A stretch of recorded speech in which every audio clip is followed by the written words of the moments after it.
All right, cool. We are live on the old YouTubers. Doing it like we do. We're live on the YouTube. On the YouTube. I'm not going to share this actually right now. People will have to find us. All right, I'm going to start the podcast. Ready? Yep. Ready when you are. Here we go. All right, everybody, welcome back to Pod Huggers, an Alien Earth transmission brought to you by the DVR Podcast Network. Please, if you've been listening to us for these 8 episodes and you've enjoyed us, and there's many of you, thousands by the way, head on over to dvrpodcast.com. Check out all the other stuff we do. We're soon going to be covering Mayor of Kingstown. We're currently covering Task. And we do a football podcast around the couch. We do a show called, Andy does a show called The Film List with Heath. A lot of great stuff out there. Go to dvrpodcast.com. Become a patron at patreon.com/DVR. We had a lot of great people. Most recently, Billy. Love the name. Billy became a patron. And we thank him, and we thank all the patrons. We're independent podcasters. All right, that's it. I'm done.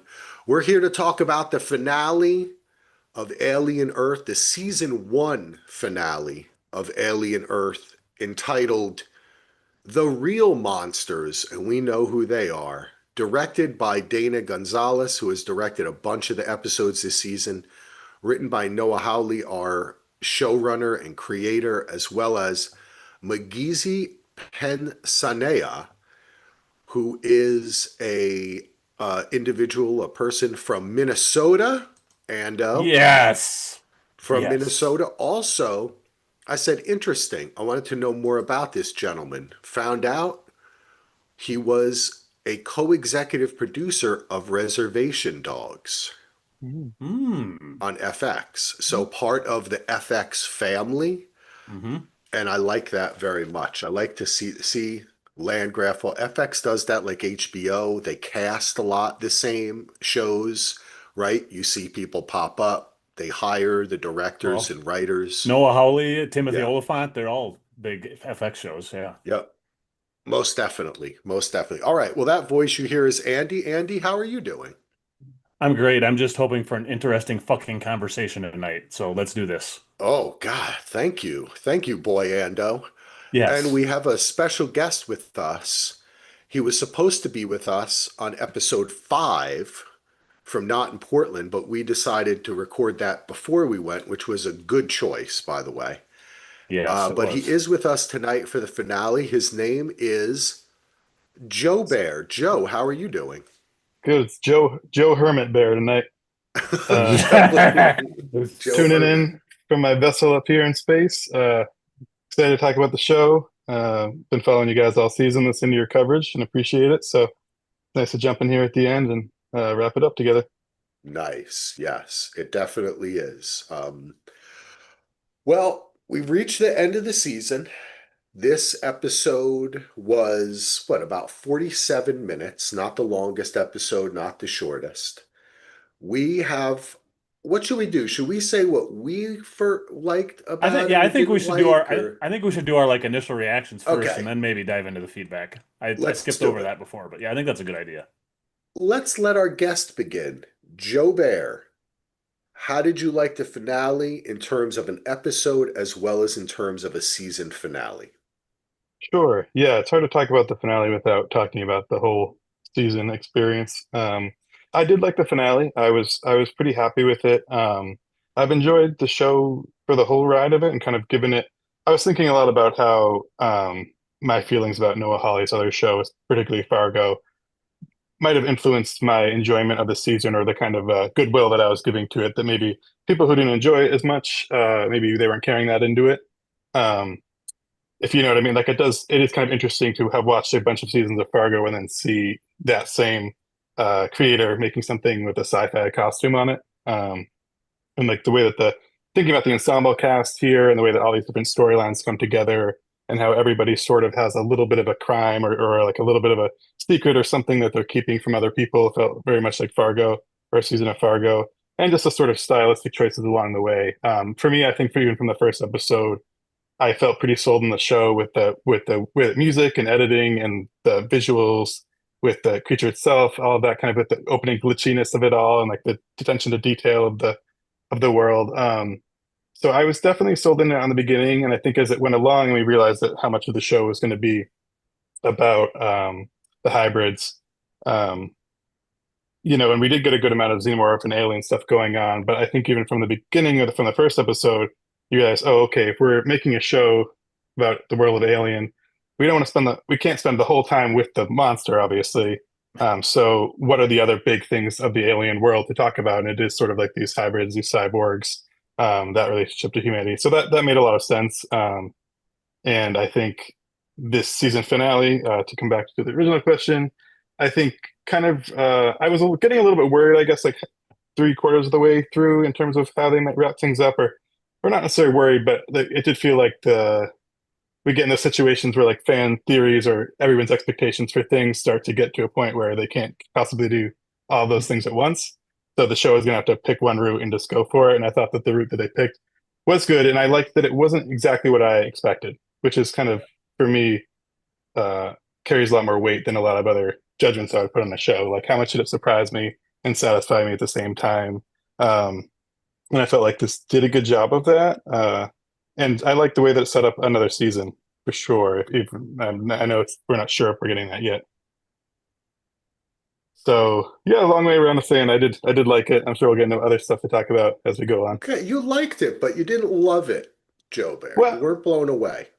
I was I was I really liked the finale. I think that I was from the first couple of episodes and then until now, I felt like in the middle there was a little bit of an area where I realized it was kind of only going to get to a certain threshold, maybe, of like how much I Okay. was going to really love it. Um, and I think too that's kind of comes with extending a story out like that, right? I think even if you had Yeah. taken the original Alien and made it 8 hours, there would be some areas in there where you're like, yeah, it could be a little tighter thing. So it's a different experience. And I think the longer something is stretched out too, story wise, especially a story like this, the more questions you ask about the powers of these different hybrids or creatures, like all that kind of stuff. There's a little bit more that you can poke at to try to Yeah, make the definitely. whole kind of suspension of disbelief hold together. I did love the finale, though. I think it did come together well. Um, yeah, Okay. All right. All yeah. right. Ando, what are you're flying out there in outer space. You know what I'm saying? You've been out there in the fields, you've been working, and you've been I'm thinking about it. What have you what conclusions have you come to about the Alien Earth finale, episode 8?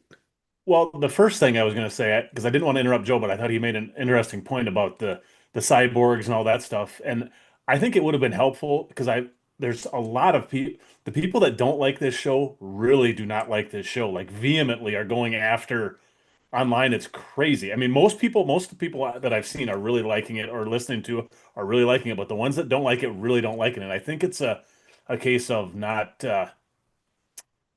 meeting the expectations. But I think what maybe a minor criticism I have with this show, I think at the very beginning of the first episode, and when Joe was talking, you brought it back up to me, is it says at the beginning there are cyborgs, there are hybrids, and that's like the opening text that we get. Yeah. I kind of wish they would have done that on every single episode because they told us right away this is what this story is about. The xenomorph is here, but this is about the hybrids and about which I mean, I don't have a problem with that. Like I said, I loved this whole season for the most part. This episode in particular, I watched it twice. The first time I watched it, I don't think I actually went into it with the right mindset because I was a little hesitant at first because I was going into this like I would the end of an Alien movie, where like there's going to be resolution. I wasn't thinking of it as a season Yes. finale the first time I Yeah. watched it. I'm thinking of this as okay, this is going to be Ripley and the strobe lights with the alien hiding in the thing, or this is going to be the get away from her, you bitch, or all these big climaxes. And I'm like, and so the first time I'm like, huh, I'm not sure how much I liked it. And then the second time I watched, I'm like, I got to remember this is a season finale. This is not a series finale. This is not the end of the movie. I ended up loving it the second time I watched it, but the first time I was really mixed on it because Yeah. my expectations were not what they should have been. I mean, that was totally on me because I was expecting an Alien film, the films I've seen hundreds of times over the years. So I did really end up liking it. I still love the season. Is there little nitpicks I have? Of course there is, but I love the ride.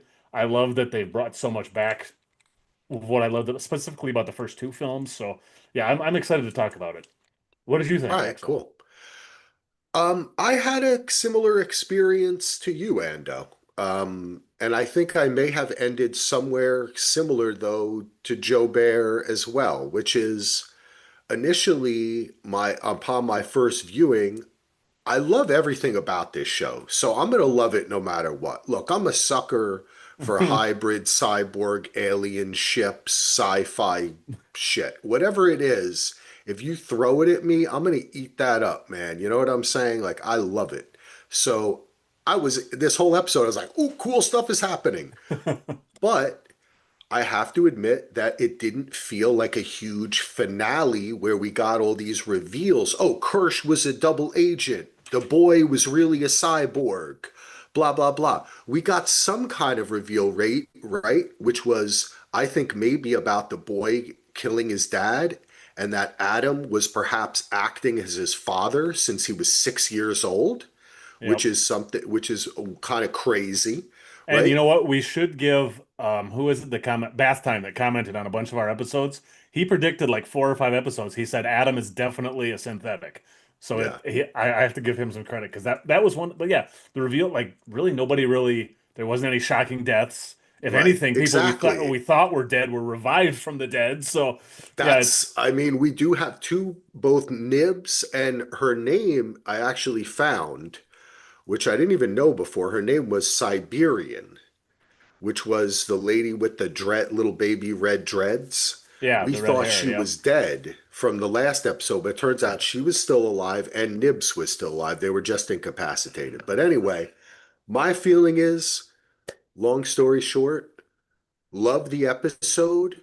Don't know if I loved it as a finale.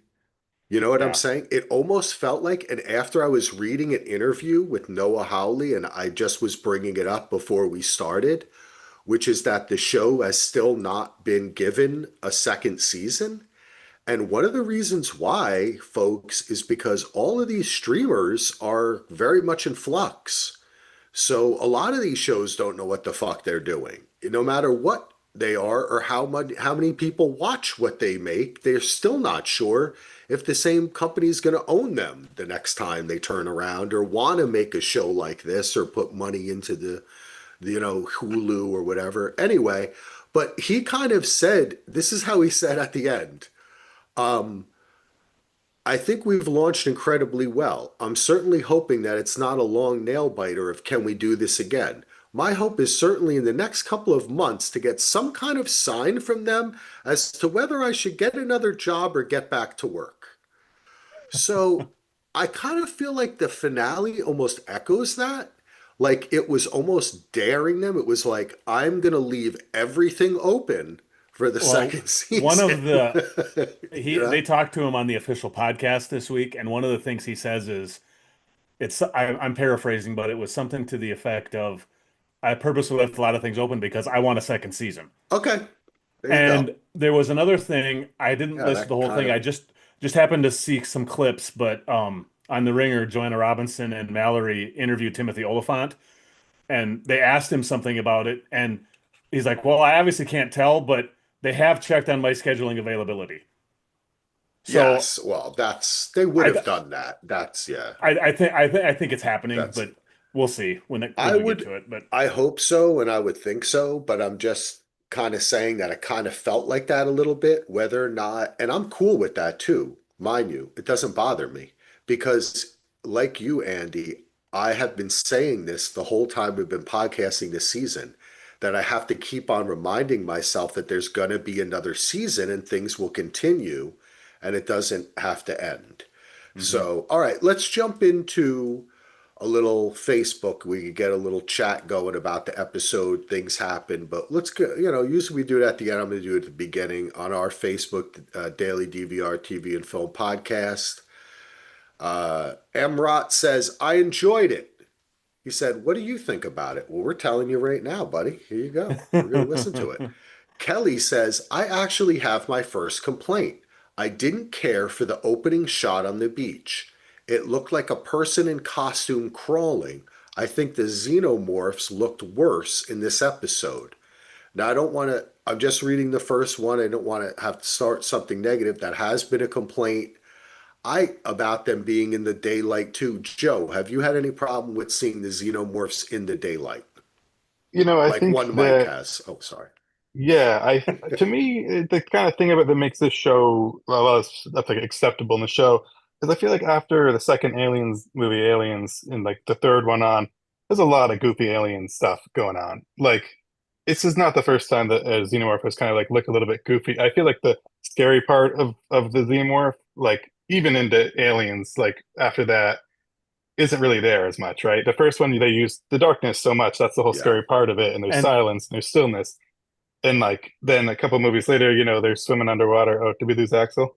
oh no, he's every once in a while he'll lose video every once in a while. Don't Oh, I yeah, gotcha. just keep talking. Ignore There's a him. little bit of transmission between space Still here. and the Yes.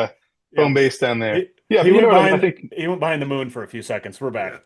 Yeah, you're nodding, Andy. I think you know what I'm talking about. That it's like Well, and I because the one of show my borrows from. Yeah, oh well, I was gonna say one of my good friends that I've known since I was like 3 years old has been watching the show, and we were texting back and forth. And the first thing he texted me when he was watching this was like, "It's so obviously a man on the suit on the beach." And I was like, "Well, would you rather have it CGI?" And he's like, I mean, he's like, "I understand the complaint, but would you rather have it CGI?" He's like, "No, I would still much rather have this." And then I yeah, went and looked, and even in the first Alien, when Ripley sucks that thing out of the airlock, it's obviously that 90 seconds, it yeah, is 1000% a man in a suit. I mean, you watch that clip, even in the first one. So it's because even he said, "It's like, am I just thinking of it in rose-colored glasses? Is it actually that actually happened?" I'm like, "Yes, it happened." And like the second one, even it's all puppets. I mean, yeah. it's the effects have Yes. always been I agree with that. I also have this point. Did it look like a man in a suit, or did it look like the alien was kind of human? yeah. You know what I'm Well, saying? and So that's what my mind, I'm willing to accept it for the same reason as I enjoy the practical more than the CGI. I mhm. was already thinking about this because this was I thought it too. I'll admit it, I thought it Well, too. and I thought it looked a little bit, you could see the arm. It was basically in the crease of the arm, like if I had to circle it, that it looked kind of like a dude, and you could see how it was kind of giving way a little bit, and right? every alien in this entire franchise take something from the host that it's birthed from. And this was That's basically exactly. birthed from a lung, a pure Yes. lung, which is Thank you, muscular and Anda. everything else. So like That's our the head dog canon. Yep. aliens, the ones that came out of the dog, well, depending on which cut you watch of Alien 3, the dog or the cow, they look like a dog or a cow. Even in the Predator versus Alien, at the end of it, it pops out and it's a predator alien. I mean, that's part of this series. And I was Yeah. like, I get the complaints, but I mean, you kind of have to go with it, don't you? I don't, Thank you. that's That's all it is because I watched a movie in the movie theater, Fantastic Four, and I think my son could have drawn the thing better. The rock shit and his beard, which was stupid. I thought it looked like a cartoon anyway, but I didn't care. I still like the movie, right? Because I'm kind of just want to go with it and enjoy it. So I will have to agree that it did look a little not great, but I still like, in general, I like the xenomorph in the daylight. I like that shit. I thought it looked speaking cool of at other that too. I parts. I was reading some comment last week. I think it was right after we recorded, and we were talking about how cool it looks with that, whatever it's either the reflective or the translucent, whatever the head is. And Yeah. somebody had brought up maybe that's just because that's what happens when they get into the sunlight. We've never seen them in the sunlight before, and I'm like, Interesting. oh, that idea is very that's cool. cool. So yeah, I Yeah. wish I could credit who I read that from. I have no idea anymore, but the idea stuck with me. So See, they have an opportunity there that if one of them goes into like a chameleon or something, or like a lizard and oh, pops out, that it could like have changing. It could be or a like, crab. Well, They had yeah, the or like weird a, crab stare down at the beginning of this episode yeah, mm, was so weird and cool. I loved it. yes, yes. Well, speaking of the weird crab stare down, and the crab and Arthur's body. Our old friend Holly Hunt says, "Can't believe I'm about to wait 2 years to find out where Eyeball Arthur is going." uh, I like this. I thought it was fun.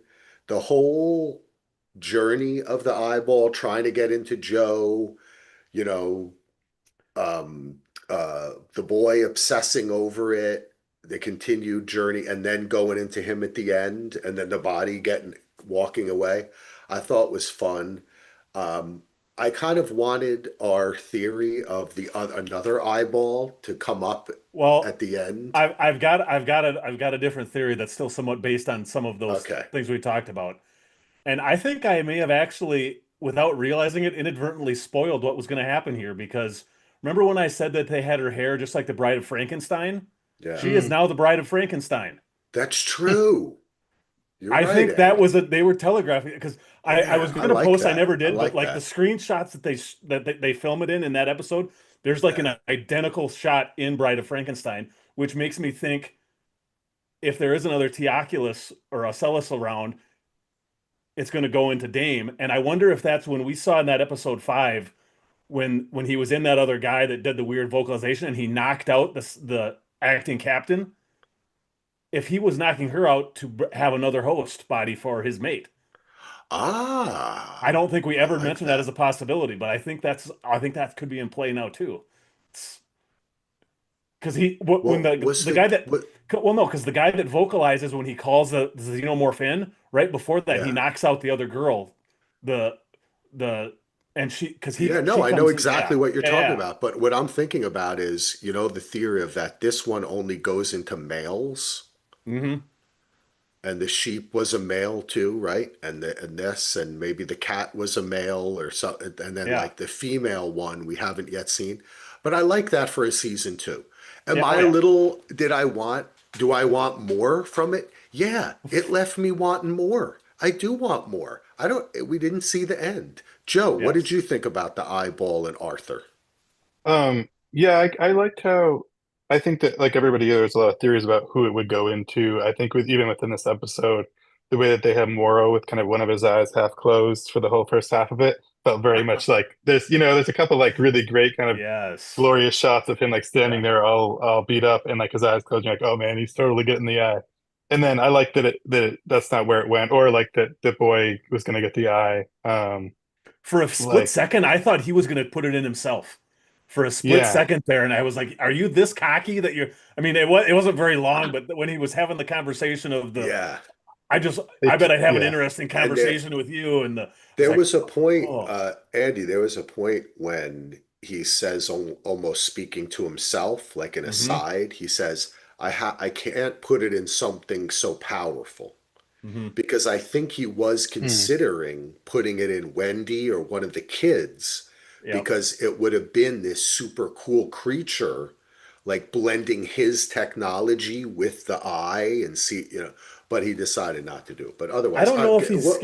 I don't know if he's scared of making it too powerful though, because even to cut to the very end when Wendy basically says we're ruling this, like he gets like a chuckle out of it, and he's like, "Look what I I think that's created." for enough. I agree with Okay, you, but he we'll get does to that say it. later, but He literally says out loud, I don't want to put it in something too yeah, powerful. yeah. So at that point. But Joe, what else did you want to say? Um, yeah, like they were teasing it, I feel like going into several other places, and then by the time you get to the scene where they bring Joe into the room and you see like the door in the back, you're like, oh, this is it. And I like how they kind of kept taking it further and further.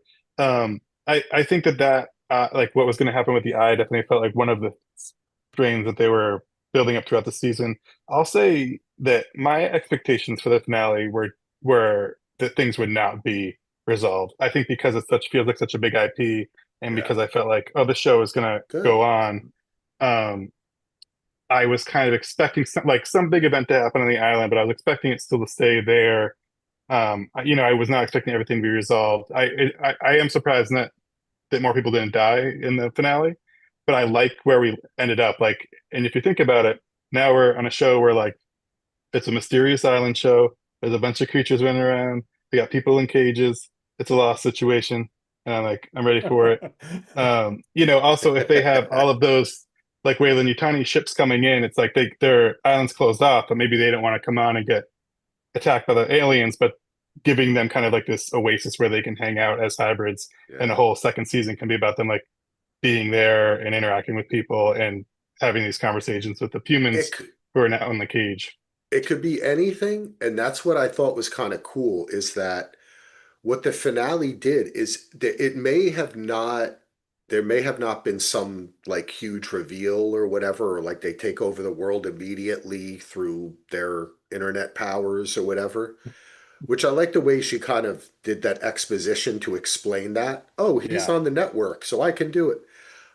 But It actually reminded me a lot of Maeve in Westworld because yeah, she of kind of goes through course, of course. that was. I mean, I just like to think about Danny We Newton in talked general. about the So whisper net. We already yeah, said that was what was happening, yeah, and I we know, know what the fuck's going but on. we Come didn't. I on. don't think either one of us predicted she would actually do the freeze thing, and that whole scene Yeah. was so cool with him freezing, and you see his eyeballs move, and That that was shit just was straight awesome. up Westworld, man. Yeah, That was yeah. so people, if you're listening to this and you're a Westworld Really? fan, you're sitting there going, yes, that was Westworld. And go back and watch season 1 and 2 and then pretend the other ones didn't happen after that. But anyway, what I was going to say is we did have a lot of character development, so I enjoyed that. And the eye in itself gets a little bit of character development. It gets to get up and it becomes a character, or like literally.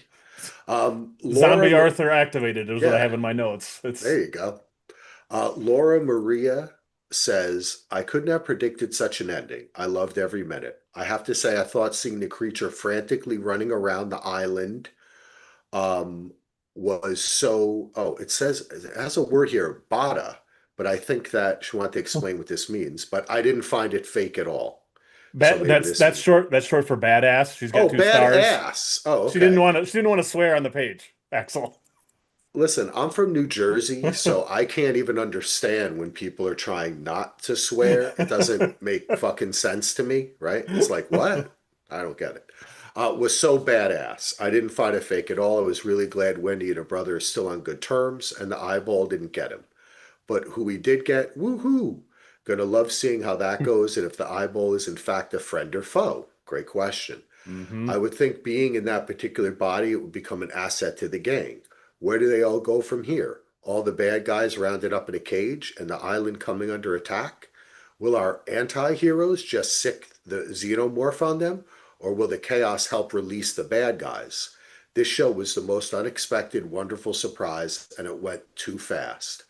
I liked that. It was a unexpected, wonderful surprise because I really had no expectations going in. I didn't know what to expect.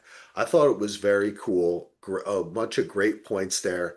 Ando, you have any comments on anything I Laura think said? I think one of the interesting point or interesting things to think about is what exactly is Wendy and the Lost Boys' objective? Why Yeah. are they holding these people captive? Why didn't they just kill them? Why did they obviously want to do something with them if they're just letting them Hmm. hang out. I don't Well, why I mean, why are they keeping Kirsch and Morrow around? They're obviously dangerous people. Why or dangerous beings or whatever you want to call them. So I don't foes as well. yeah, and it's like I don't know. It's there's a lot to think about here. I love that comment too. I don't have a lot to add to it, but Jojo, dancer. Well, they got to have somebody to rule, I guess. Yeah, Um, well, that's true. exactly. If you kill everyone, you can't rule them. and That's it also could come down to them this question of who are the real monsters, which of course brings it back to Frankenstein too, right? And like there's this hmm if they kill these people that would have killed them when they got out of control, then they're no better than you know than them for that sense. And if they are like hyper intelligent, they might be thinking about ways that they can use them for other things, interacting with other humans, or you know, if they want to get off the island, they might need to use them as a way to convince other people to let them off or that kind of thing. Well, I mean, if we go back to the very beginning of the episode, we left off with the soldiers, the Prodigy soldiers, and Joe's battalion potentially going to be wiped out by the xenomorph if Wendy calls for it. And obviously, I love the way I have to say that something else I appreciate is the way they fuck with time in the editing. And at first, it threw me off, as listeners will know. I was like, what happened at the end of that episode, right? This Yeah. time, I'm totally into it and I love it. And I love the way they showed us the boat sitting there by itself. And then we have to figure out later what happened is Wendy didn't decided not to do that. And they gave up and they peacefully came in. So that does maybe say something about a way in which they might rule. Though at one point in the episode, she does let it destroy a bunch of and murder a bunch of other soldiers. But at that point, she knew maybe she couldn't control it, you know? So she And didn't I'm choose to do that. So that is somewhat of a choice she made there. It might portend the future. and I still don't think she actually has them under control. That's gonna bite her in the. I Yeah. mean, she thinks they're her friends, but Them, them, right? Because yeah, now there's them. two. Yeah, that's That other one is by tomorrow afternoon. The other one's going to be as big as the other one. They're going to have uh-huh. two big ones. Yeah. You know what I'm saying? It's like when Solo comes to Or her, not in Portland. or if she likes the aliens so much, is she keeping those Made no humans around sense. because she wants to create more Xenos? I mean, they still have unused eggs too. So Hmm. Well, that's one of my questions I have written down is do we have an accounting of what creatures are loose and what creatures are somewhat contained? Because at some point there is, I think Adam says everything's contained except for the eye and the and plant, the hanging Yeah, creature. Venus flytrap there. Yeah, which I was think the so only cool that the way that thing changed shape and became something totally different. My wife was like, "What the fuck's that?" I was like, "Oh, that's the plant thing." yeah. It, it became something different, right? There's Can it transform or is that just it no sucking it itself it like down? it like flattened out. It It flattened flattened down to out, almost yeah. like a sheet kind of a thing. But I was wondering, maybe it can do other shapes too. We don't Yeah. know, right? Yeah, Maybe it it's does birthday they parties. It could, yeah, like a balloon. It could make make balloon itself, animals. Yeah. make Yeah, it's itself kind of like into an balloon underwater animals. creature swimming around the walls and stuff like that. Yeah, that There was I thought awesome. Looked like a manta my ray almost. yeah. the way that they were kind of hinting at that pod earlier on, and like people were approaching it, but we didn't know what it was going to be.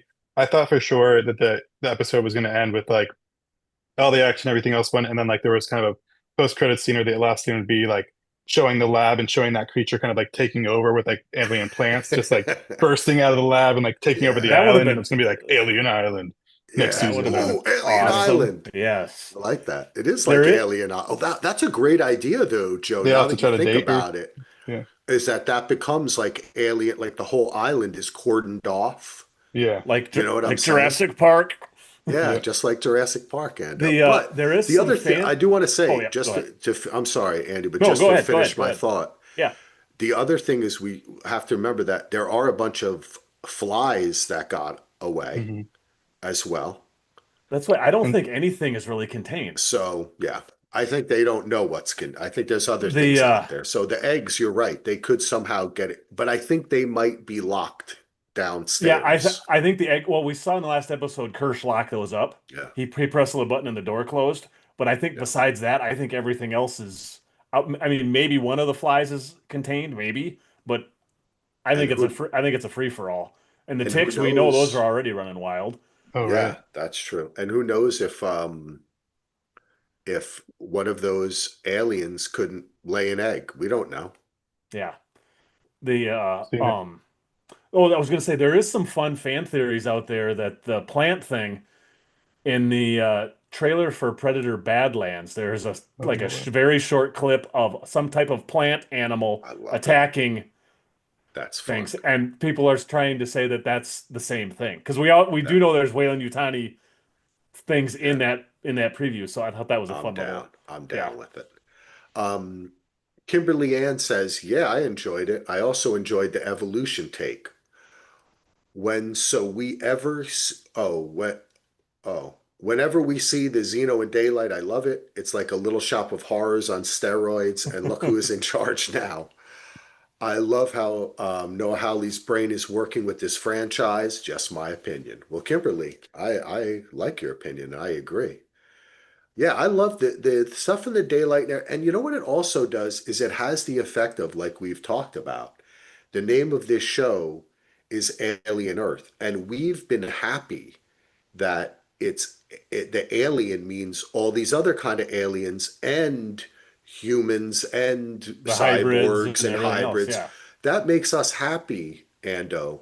I think it makes Joe Bear happy too. I'm trying to tell from the way he's looking.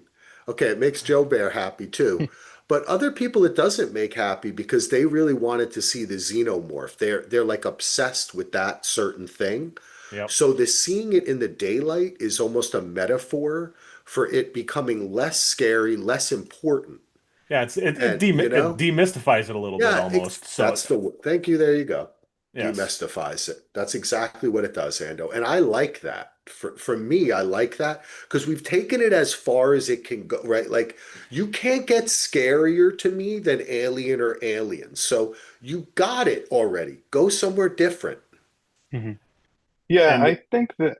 Sorry, Whoa, look at go the ahead, Joe. lights Go ahead, flashing on Joe. Joe Yeah. Bear. Go ahead, I Joe. got the I got the episode on the background, and this is the part You where the look like you're xenomorph's in like, waking life.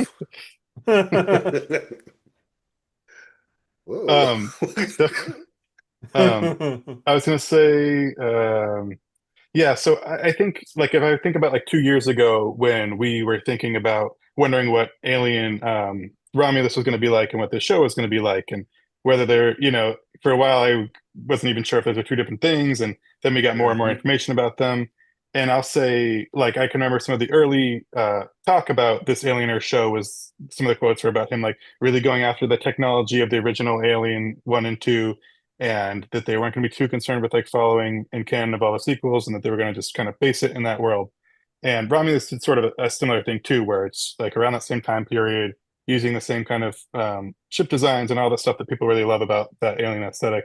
And I think now I really love Romulus, and I really loved this show for those reasons because I feel like I think of them very much as in a story in the Alien universe and not like the Alien prequel. And I wonder if like Yeah. some of the divisiveness over this season is that like if people are like, how is this all happening, and then the other alien's going to happen right after this, and like all of these like really concerned about it being like sort of the origin story of all of that, where I'm thinking Yeah. of it just sort of like You're totally additional, right, dude. you know. It's the Yeah. canon people, it's the basement dwellers. You got to come out and And see the light, folks. Creativity takes place. It goes in all different directions, and you can just pretend this didn't exist, or you can watch it and as it is.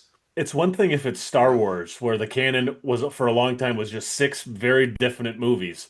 The Alien Yeah. canon is so messed up Yes, and that's a great point. inconsistent through all of the films, all Comics, of them. novels, Yes, Yeah, show, it has movies, never been video now a consistent. games. TV Yeah, show. Yeah. Yeah, I think that for me too, is what I like about the show is even within those first couple episodes, it's like it starts off and like the everything going on the ship, and in the flashback episode of that feels like Alien One. When you have like the soldiers coming onto the ship to investigate in the beginning, it feels like aliens because it's like everybody in their military gear. Like uh-huh. except there's everything that they do like that. There's a little bit of a twist. Like they're medics, so they're kind of not even like bad soldiers. They're kind of good soldiers we want to root for who are going there to help people, and they're dealing with this other stuff. And we're getting like the cyborg side, like all of these little components that those other alien movies included. This is using those all again, but using them in a kind of a pretty cool and original ways, and taking advantage of the longer story arc that they can make with it.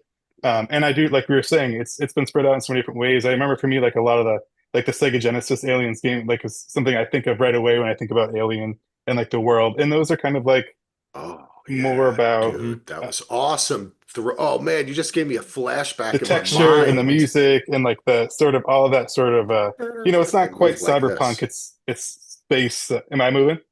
No, no, no. I remember Oh, in the Sega Genesis, the aliens oh moved yeah, kind of like yeah. this. So there is like that wide palette of Like stuff to spiders. draw from for the alien Yeah. world, and I feel like this show did a good job of capturing that stuff, and it could have been so much worse. Yeah. uh Well, and and I think this is like the first thing since the second Alien film, Aliens, where I love all the characters. I mean, Alien 3, Alien Resurrection, even Prometheus and Covenant, besides David in those, I don't care about any of the characters. In this show, I care Yes. about they have made a ton of characters that I love. I love and following them and and they learning kept about these around, characters. and they're all and that's one of the things I think some people do expect in the age of streaming, peak TV, golden age, blah blah blue blue. you expect like a finale, like for half the people to die, there to be some like, and the fact that it ended with basically all of our characters, the bad guys, they just switched places, right? They're almost in the same, seated in the same way. You could arrange them as they Mm-hmm. were. It's like the same count too. Mm-hmm. You look at them, they're all there. Our heroes, quote unquote, our hybrids and Joe are standing on this side, and that's it. Nobody died. We didn't lose half the characters. They didn't murder them. I think it was actually I kind of like that about it, you know. But I agree with what everybody's saying. Let's move on to the man himself. Now, let me tell you, if you check his side table at home, you could probably find a couple of movie tickets that he has gone to with Heath Santazzo, and that's Kevin Santazzo himself. This has been terrific. I'm enjoying this show with the joy and trepidation of a child. I could go on about how fantastic this show is. Instead, I will give you my complaints. Okay, I mean that's one way to do it, Kevin. They are few and insignificant and do not affect my enjoyment of the show. I like this. When Adam says that they wasted the technology by putting children into immortal body, it made me think, are they going to not mentally grow up from children? Without the proper hormones in the human body, are they doomed to always be mostly stupid kids? God, I hope not. That is a very interesting question. Yeah, I've wondered that before too. Is like when they copy them, is it just like when you copy something else that it stays the same as the original copy, or can the copy grow? I think this is a very interesting question.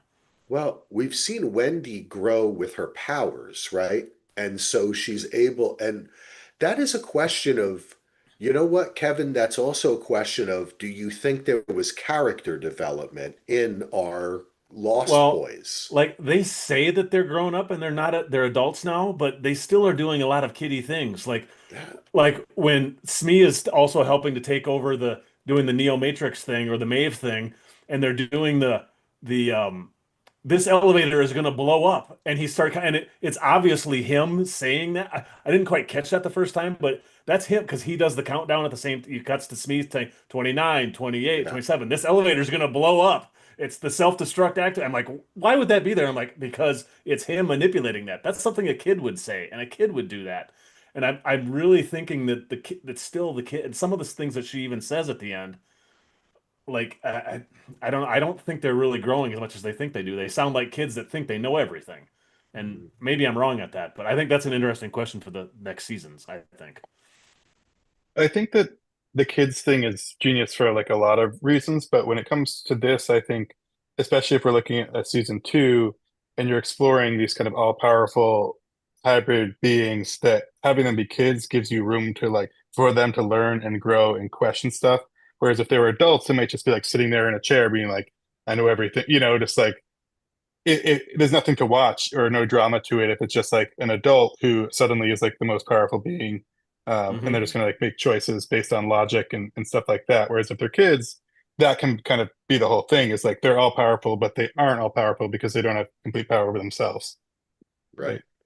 Right. That's a great point, and that's why I think this is a great question because to me it speaks to the I was thinking about when I was standing in the shower thinking and the water was so fucking hot before we got on the podcast that I was thinking, has there been character development? Because you run down the line and we've seen the characters, they have revealed themselves as to who they are in these new bodies.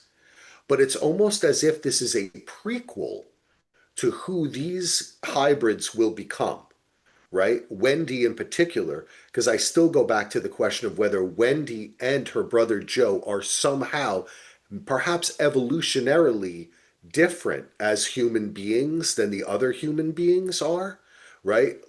So even in her mind, it carries over, and that's why she's able to do the things she can do as a hybrid. Because I think she's the only one who can control and manipulate stuff, Andy. I I don't. I well, the Did you reason why get I the say impression? I think Smee was because that specific elevator I'd thing have to see that again. and I'd be open to it, but I how didn't it get that cuts impression. how it cuts when the Marines get into there and it locks and it says self-destruct, and then it does the countdown, and you hear the 29, 28, I felt he 27. was just following along with her. Oh, okay. I kind of Yeah. had a feeling that it was they could also they're all kind of I think they all have that power. Well, Maybe that's I'm a wrong. great. That's the other question, Andy.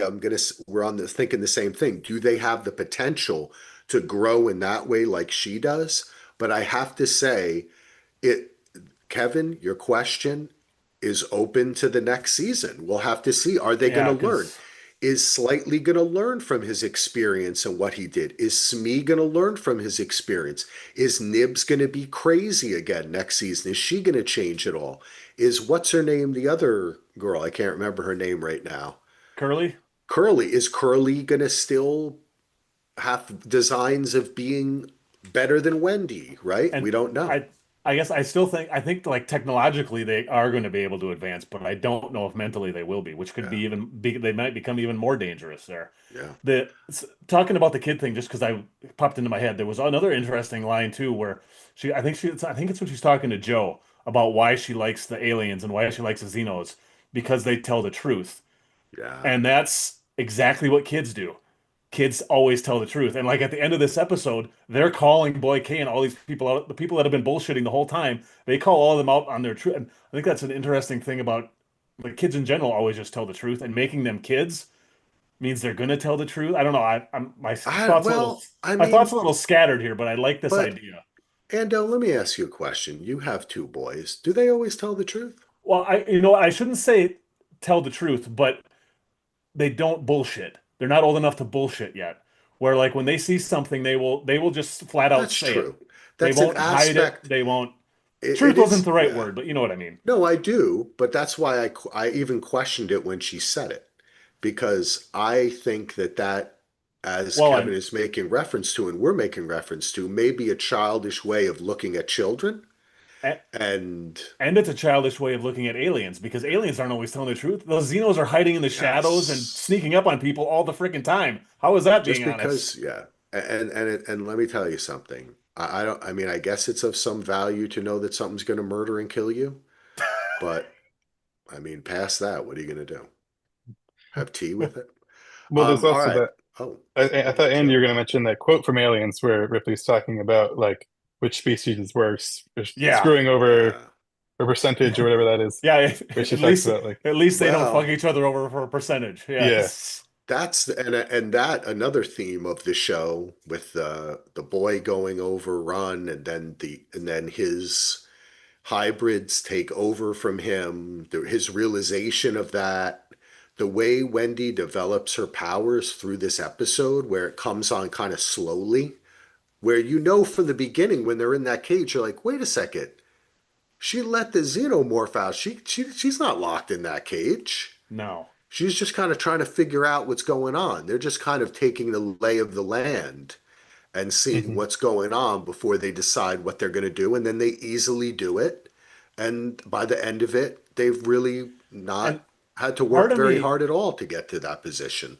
part of me wonders too if she was doing that on purpose to show off, to get them to follow her. Probably a little Because bit, then she's yeah. like, see what I can do? I can call Yep. the Xeno to me, I can open these doors, I can because really besides Nibs, I don't think any of the rest of them have seen her do that kind of stuff yet. Yeah, So that's a great point. Kevin has number two. It's trivial, but it's genuine. When the eyeball almost got her brother, Wendy batted around like a cat with a moth. When confronted with immediate danger from a full-grown xenomorph, Wendy decapa- I can't say it, decapitated. decapitated it. While she has since befriended and adapted to the xenomorph, she has no love for the eyeball. After it almost killing her brother, I would have thought she would have smushed it like a cockroach under her heel, but she just shooed it away like a fly, ensuring it to inevitably strike again. While I'm overjoyed that the eyeball will be back and will finally have a human vessel, that part just didn't ring true to me. Besides that, I'm stoked with the leap forward from this show has given this show has given the Alien franchise. Um, yeah, you know what? There is, like I said, there is a feeling in this episode that he didn't want to kill anything or anyone and wanted to leave it open for season two. I kind of You know, agree, but I'm this okay with it. this I particular kind of point, agree. I don't. I don't have a problem with this at all because this to me seems like something that's going to be explored because we Yeah. still don't know T.S. Ellis and what is it an enemy of the xenomorph? Is it just trying to stay alive? Is it trying to help? Is it trying to hurt? I think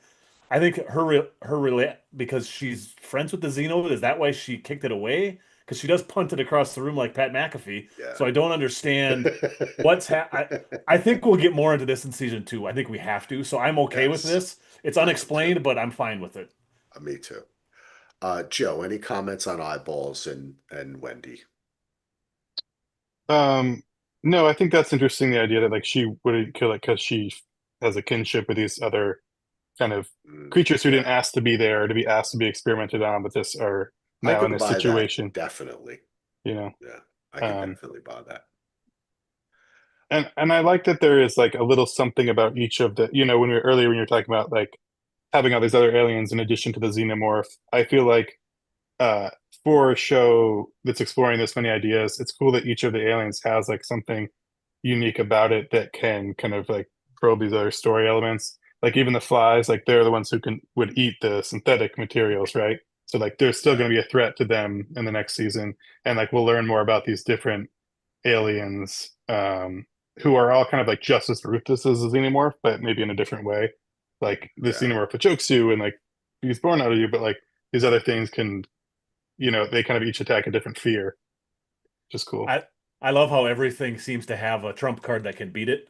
So nothing is truly invincible. Everything has a weakness. I love that. I like that too, Ando. I like that about this show, and I don't know. I just like the choices they made. Well, listen, before Kevin signs out, he says, let me get back here. He says, here is my current top three of the Alien franchise. Are you ready, folks? Numero three, Alien Earth. Numero two, Prey, which is Technically isn't in the alien. Well, it kind of is, but kind of is more of a predator, but I like it. yeah. Number one, Alien. Missing is Aliens, which is my number one.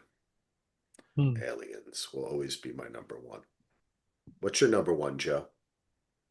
Oh, probably the first one, but I'll say Romulus was really high up for me. I feel like that like really scratched an itch that I wanted all the other sequels to Oh, scratch. oh, okay. Kid show, I Joe. still Be think careful.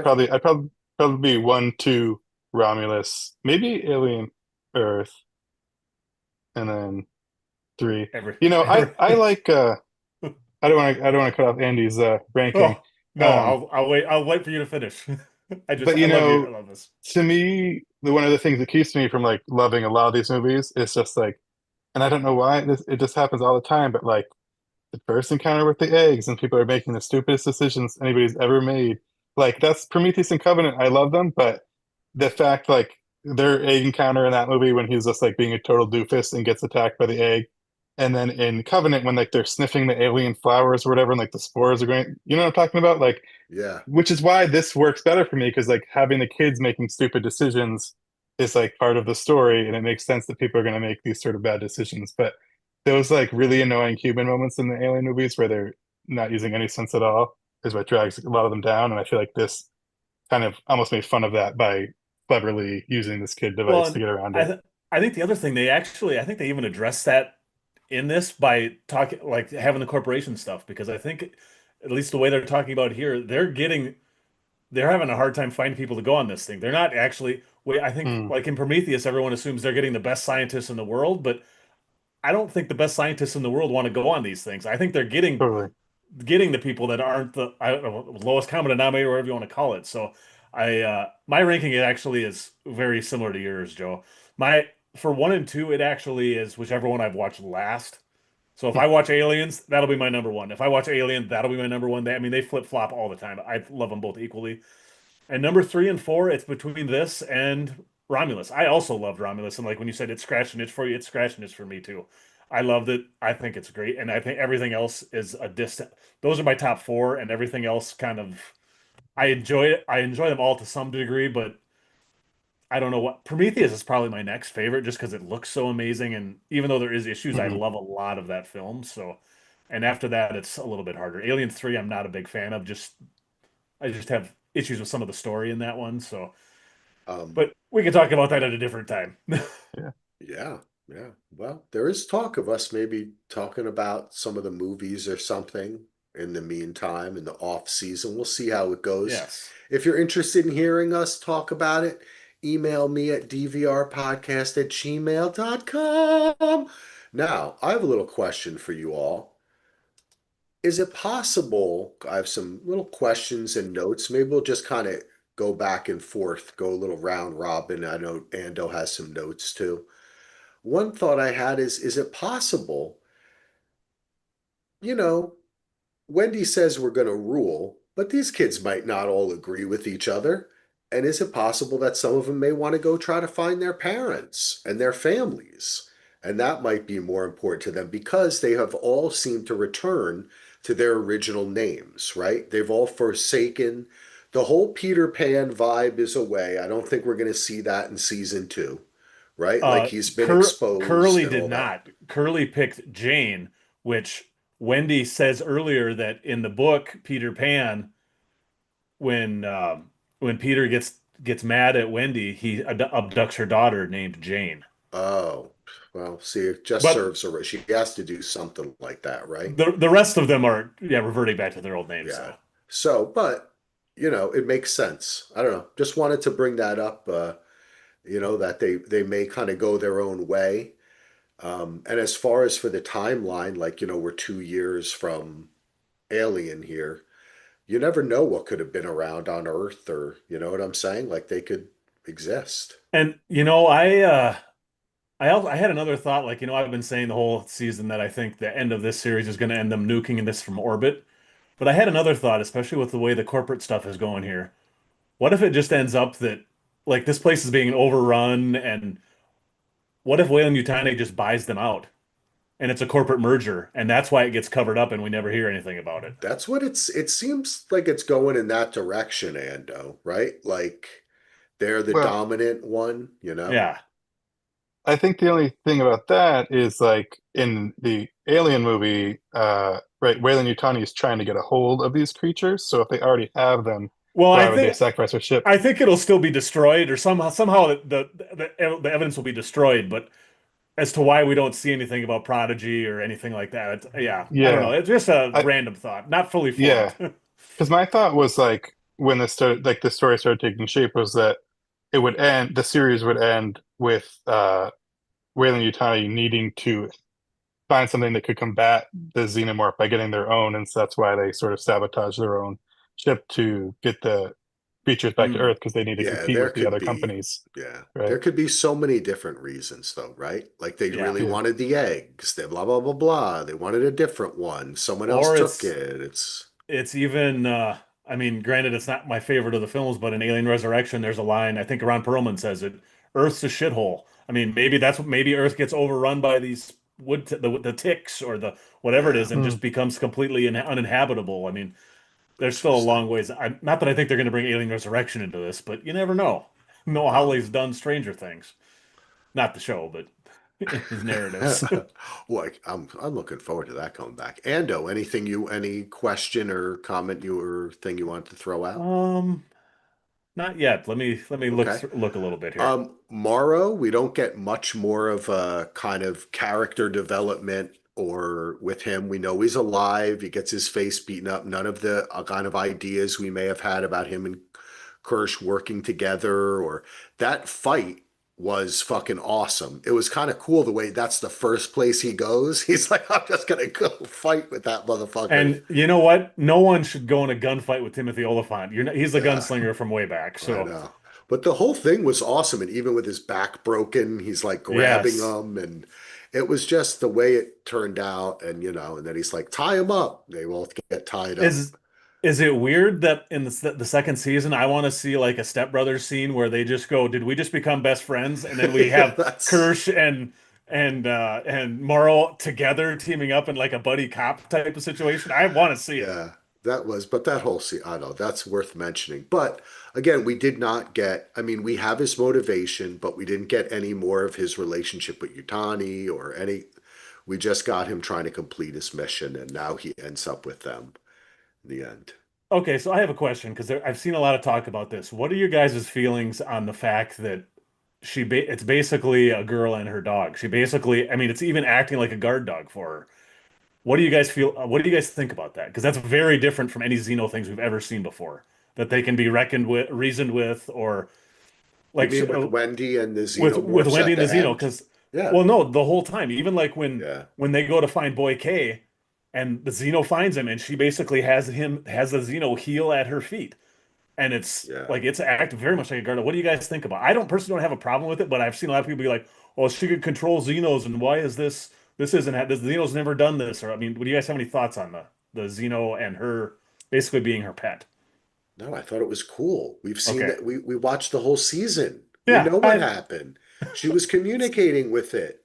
yes, She could, even at a low volume, she could go ooh and make some kind of fucking. They could hear it from so far away. You know what yes, I'm saying? Like that was so cool. I loved all of that. I have no problem with that. That's what I'm saying.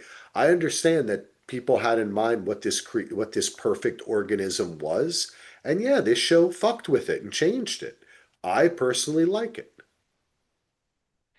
Yeah, I think when I was watching it and that started and it's a baby and she starts like communicating with it, it was really hard to not have the first thought meant, well, this is gonna piss a lot of people off. Like there's gonna be a lot of people crying about this fact that the monster that scared them when they were a kid is now like becoming friends with the but I think from a alien storytelling perspective, like they've had so many movies, like this is something new and it's something different. It's something the only reason that we haven't had as a story before is because there hasn't been a being that could connect with it or communicate in that way.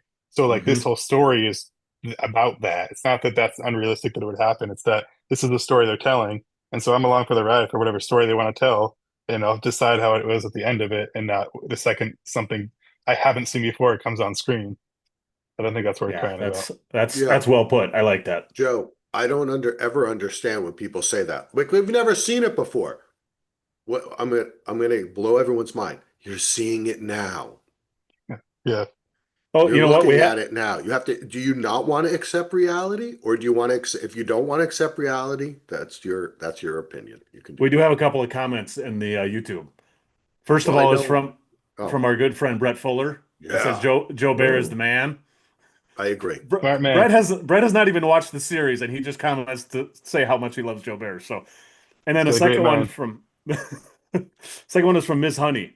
Hi guys, Oh, I don't mind the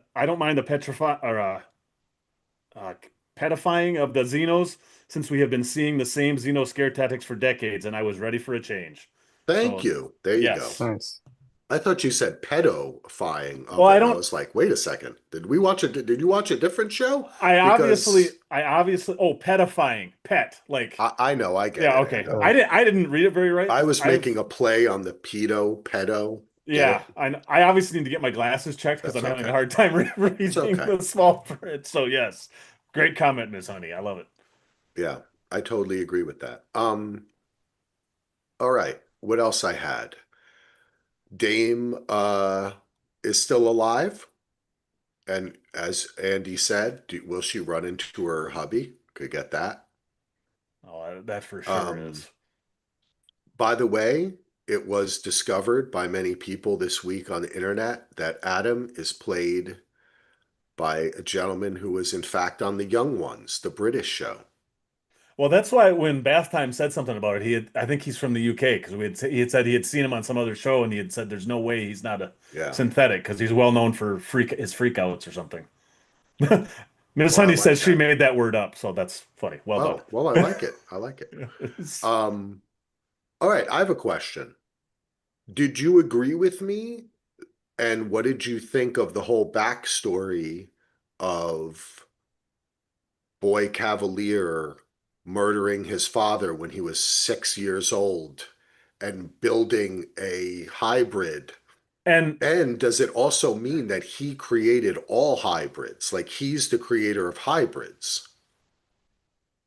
I'm not entirely That sure he's mean? telling the truth Oh, because I mean we know how a lot of I mean we know a lot of the real life characters that this character is probably based on, and they're not always known for telling the truth either. no. this would telling something like this would kind of make him a legend, would be a, I mean, it's so I Scare tactic. yeah, I don't know if I believe anything that he really says. I mean, Okay. I think my guess is he probably did, but there's a part of me that I'm not entirely sure yet on I that. like that, Andy. I like that. Practical. Joe Bear, any commentary on that? Well, I think that this kind of leads into maybe my one problem with the show, which is like when you start thinking about what's going on at this lab and this company. I mean, what's going on with the security there? These are like incredibly expensive, complicated Yes, that's you creations, have and they to have like accept three that. people on staff, and like there's not.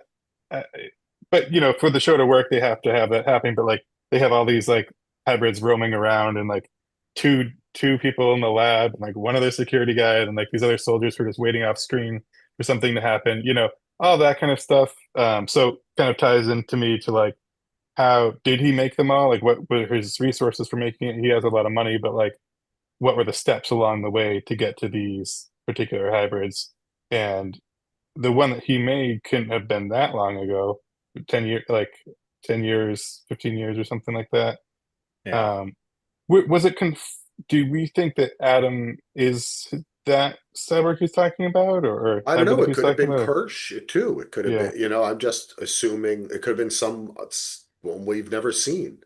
I yeah. was just kind of assuming because they go to another scene and that's when Adam is like, the boy says this or something. And it sounds like it's kind of the way it's written, it made me feel like it was confirmation that, Yeah, that's kind of how I took it. I'm not going to say for certain, but I took it as Adam okay. was a recreation of his dad or a completely different, because I could also see that too where he basically built a duplicate of his dad to kill his dad. But I don't know if Well, it that's it almost seemed like he had his dad replaced, and like yeah. then his dad gave the company to him at like the hybrid that he Hmm. made to replace his dad was able to give the kid the company. Yeah, because he says something like who would make a 6-year-old head of a company or Yeah. whatever he says. So I kind of thought that. I'm still like I said, I still don't trust anything Boy K says. So I don't know. I thought for sure he was not going to make it through this episode. At the very least, he would have a new eye. But I'm glad that we're going to see more of him because I think he's an interesting character.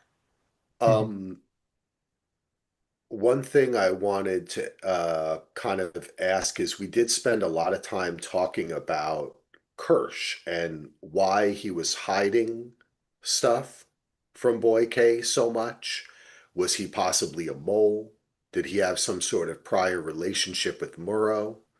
We didn't discover any of this, but a prior relationship or a plan with Murrow seems to be not likely based upon the almost to the death fight they got in, and that seems unlikely. Yeah, But whether or not it was all just him kind of running his own science experiment, that's kind of what I ended up on, and I'm okay with that. yeah, that's kind of what I think too. Because there's one point when he's in the cage and his back is broke like Superman, and one of the kids says something that they I don't remember what it is, but it says something that's like we did this, and you can kind of see him where it almost looks like he's happy to hear that or like not almost a Yeah, prideful look in his yeah. eyes. So I wonder I do kind of think he's in this for the science, I think. No, he makes some comment like, "Well, it took you long enough to get here," or something like that, or like, Oh, "Congratulations." yeah. Or something. It's kind of sarcastic but it's in keeping with the old robot is like torn to shit and it makes a joke. Yeah, Um, exactly right. but any Kirsch comments, Joey B? Yeah, I think like you guys are saying, it's hard to not think of him like the other characters like that in the anime franchise, where his side is on sort of the science or whatever's like the most amazing creature or whatever the most like amazing thing that he could be studying, right? Like where he would be protecting these creatures or the hybrids because he thinks that they're more valuable or more interesting than the human character who's designed them in the first place. Yeah, Um, definitely. so it feels like it fits in with that theme from like the alien world. I really like Andy's idea about him teaming up with uh, what's his name? Morrow. Yeah, and like if he's broken in half, Mara has to like strap him on his back like C-3PO and Oh Chewbacca, and yes, they go out in the jungle together and like have to fight together. It's gonna be great. I Yeah, love that I like idea that a too. lot. I like that too. That was really all I had. Anything else you have, Andy? One of my favorite scenes is not really anything cool storyline, but I loved the scene when Adam brings Joe to supposedly Oh meet yeah. the Octo, and like he runs into the little, it runs into the cage, and then the Octo comes in through the food thing, and Yeah. I thought that whole was super thrilling. I loved that scene. Just wanted to Me call it out too. because it was just so fun. That's what I And mean about the show. Like we didn't, it still was so fun to watch, and I enjoyed all the predicaments and different scenes. yeah, otherwise, let's see what else see if I got anything else here in my notes that I'm. Oh, Morrow just had some great lines in this too. He's like, "That. What does he say about that? That was a yesterday. That was a yesterday thing, or that Yeah, was a Yeah. yesterday topic, problem. or you better save the children because I'm going to burn this place to the ground." And Morrow was just so awesome in this. I cannot wait to see what else this actor does because he was just amazing this entire Babu. What I can't think what his last name is, but just an awesome actor. I might have been my favorite actor in this well, besides Tim, of course, my favorite actor in this season. Yeah, he was fantastic. Anything else, Joe Bear?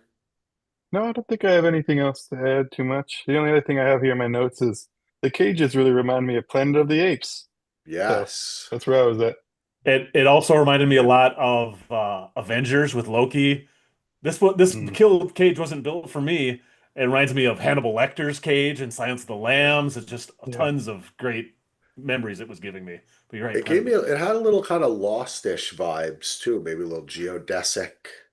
You know what I'm saying? Mhm. Yeah. I kind of dig that. But it was also a little like prisoner-ish, The Oh Prisoner. yeah, yeah. It was a little bit of a throwback there, and I did feel in many ways that's why I felt that I really liked that the staging of that last scene and how the kids were in that cage the whole time, but they weren't in the cage. Like they were actually using the cage to kind of almost protect themselves from the outs, They keep were everyone using it away as a from home them. base, is what they were doing. Yeah. It was It like the was like fort. it was almost like when you're a little kid and you climb inside of the dome at like a park or something and you pretend Mhm. like, Yeah, come on, where are we going? You it's their know? fort. It's their snow Yeah, fort it or was their their fort that they fort. made. Yeah. I like that. I liked it a lot, but it also felt very theatrical to me. And Hmm. it felt very throwback 60s, just like Tomorrow People-ish kind of too. I don't know. Hmm. I don't know. I really enjoyed it. And also, wasn't there like a James Bond movie when didn't the guy have the island? Didn't he have like a geodesic type of dome or something? Or I'm thinking of That's Glass Onion or something. that's like five or six different James Bond films, Yeah, actually. So that's that's true. That's true. the But it was just cool. I really dug it. It gave a certain vibe to me that I bought the whole thing with her. Like we're gonna rule. Like I just kind of bought into it.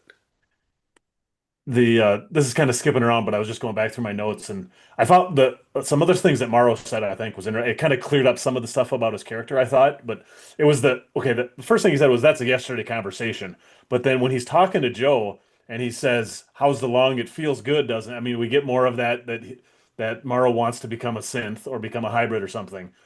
And I think when he says, "But there's a price. Everything doesn't begin to," and Joe's like, "Everything," and he's like, "Everything doesn't begin to cover it."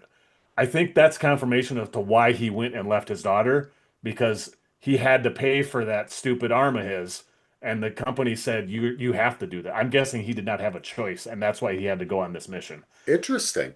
Okay, that's interesting. And then after his daughter dies, and he's like, "Well, this is all I have left. This is going to be my life's work now." I really got the impression that his cost was because, like he said, they basically own you now because of that lung. I thought that was just an interesting. To me, that's kind of confirmed because I we had wondered why did Morrow leave and why did he leave his kid and all this. I'm guessing that's why. And there still is there still is the relationship he had with Grandma Yutani, you know, Hmm. and the closeness and how she took him off the streets or whatever. And yeah, So fixed his arm and yeah. we'll see. You know, all that backstory, I like that. We'll see where it goes in the second season. And I really hope there is a second season. I think we've reached the end of the pod for this evening, right? We Anything have two else? more comments in the Oh, chat too that I'll get to. Ms. Honey says, and we talked about this a little bit already. With Arthur getting octo-eyed, Noah just might get to work even more of his beloved Frankenstein tale within this series, which yeah, yes. yeah. And can one of you please explain why it takes so long for new seasons of shows to come out? I just don't get it. Axel, you can tackle Um, this one. I mean, I think that they put more care into producing shows. I think it depends on the sets that they have to erect and build, what locations they're going to. I think it depends on the actors and their availability. And I think that the lower number of episodes and the higher cost, Yeah, that's what I was gonna say. The cost is yeah, it's not like Only Murders in the Building where they can shoot it in a hotel and shoot it over 6 weeks. They've yeah. got this is one of the And we most don't expensive know series though. ever made. Yeah. But also in recent memory, let's remember this is a little bit of recency bias for three reasons. One, the whole face of television has changed with streaming. Two, COVID. Three, the strike. Yep. So there's some shows that do come back pretty quick, but we've gotten used to thinking things take a long period of time. But then again, I grew up waiting, 20 some years for a Star Wars movie, and I was kind of okay with it. Or like when it took 3 years for a sequel to come out, I was okay with it because I figured they're making the movie. It takes them time. Yep. So it doesn't particularly bother me, but I think that kind of answers your question. It depends on the production too. Like for instance, if you look at this show, right? Um, Actually, in that same interview, Noah Hawley broke it down, and he was talking about, the first two episodes. I was working with 10 hours, and I had 8 hours here. Usually, I'm working with 10 hours. I had 8 hours here. Because of the way the story unfolded, I had 2.5 hours at the crash site. Then I came back to Neverland for an hour and a half. Then I had a spaceship episode. Then I had 3 episodes to pay off the Neverland story. So, what he's also talking about is the cost. That first hour and a half at the crash site was probably 70% of the budget of this show And for episode what they. five was probably another 20%. Thank you. That's what I was going to say. I was going to take it Yes. down. And the other to build the set of the Maginot because it wasn't reused, but they used parts of it in the other episode when it was Hmm. crashed, right? So the set that they had was Neverland. So it did become, I will say this, I've heard some complaints too, is that because of this, it felt as though the last 3 episodes were almost bottle episodes stuck at Neverland, and we didn't leave it that much. We went outside, but we were mostly within the set of the lab facility, right? So I can see that, but this thing still costs so much money. It would fucking feed all of us and house us for Eh, it'll be generational wealth. One yeah. episode of this, so it's like And there's we're so a much more little there's still so much stuff they've introduced that we can go to the Utani city. We can go to all these other places that they've right. set up in small doses and yeah, Which were it's mostly CGI that they can build out into actual sets. yep. Every time they do something, you have to look at that set and think about also how much of it's CGI, how much of it's real. But there is still a lot of labor that goes into building these sets. And they Hmm. had a background video if you're interested. Um, if you go on I think like the Alien Earth Facebook page or TikTok or Insta, whatever the fuck, you they show a tour of the set of the Neverland lab and ranch and whatever, whatever you're gonna call it. Hmm. And it's kind of cool, but they had to build that thing out. And of the Maginot, they had to really build it. That's why I think almost like they'd go back to that because they built the ship already. Might as well just do a couple CGI planets and show us the original journey. That would be Hmm. fun as fuck if every season had one flashback Yeah, episode that's to the Maginot. yeah, that's what I was saying before. Let's see how they captured the Ah, plant creature one episode, I and let's love see it that. all. Yeah, let's I do it. love it all. And I also do want to say that you made a comment early, Andy, about and I think Joe did too, maybe about like people comparing this to Fargo, having watched Fargo. Let's not forget that Noah Hawley did another sci-fi show called Legion, which was batshit fucking crazy. It's insane. So Yes. compared to this show, that this show is very tame and you know And that changed a hell of a lot more not canon cuckoo. stuff in the Yeah, X-Men universe than this did that in the was Alien nuts. universe. So he Yeah. has it in him. All right, we're all looking tired, even though it's only, let's see, it's 9:30 for me, it's 11:30 for Andy, and it's 12:30 for Joe. That's the way time works in this world, folks. This has been great. Thank you, Joe, for coming on. Any last words? Thank you for having me, guys. It's been a pleasure listening to you all season. Really glad that you covered the show. I'm glad that it was so good and that or most of us enjoyed it. Yeah, So thanks for taking me along on the ride. nice. Ando? Yes, it was great to have you here, Joe. And this, I'm so glad we covered this show. I didn't like you actually. I didn't really know what to expect. It exceeded all my expectations. My only disappointment is we can't afford to do the amazing needle drop to send us this season out like they did in this show when Oh they played man. Animal by Pearl Jam, which was amazing. Way to send Yeah. us out. Unfortunately, we can't afford it. Eddie, if you're listening, next season just let us use it for free. We're independent Yeah. podcasters, right? Yeah, there you go. Shout out to Let's get out of Solo. here. He, Yes. he Yeah, I loves want to hear Pearl Solo's Jam. thoughts on this finale. Yep. Yes. Well, thanks everyone for listening. Thanks for taking this ride with us. Go to dvrpodcast.com. Become a patron if you want to support the show. If you liked what you listened to and you're like, hey, I'd like to give those guys a little donation. Go to patreon.com/DVR. And if you go to the website, there's also a way to give a one-time donation through the old PayPal or anything you want. You could send us send Andy and I Lego. That's what we love. If you really want to do something good to us, send us some new awesome Lego set, all right? Just tell Or old awesome Lego. It doesn't or matter. old awesome Lego Any set. Lego. Send us your old Legos actually. We'll take them. Yes. That's If awesome. you We got love some the Legos, send pieces. it to us. Yeah, you got some Legos Legos, at send it to us at finless.com. the Legolist. Legolas at Yes. gmail.com. But seriously, keep subscribed to this feed because who knows, we may pop up and cover some alien movies or with something, talk to somebody about it, who knows. But also subscribe to Daily DVR. We love you. We appreciate you. Hope you all enjoyed our coverage this season. Thanks again for joining us, Joe. Andy, you are the best. I love doing this with you. Thanks so much. And that's it. Peace out, everybody.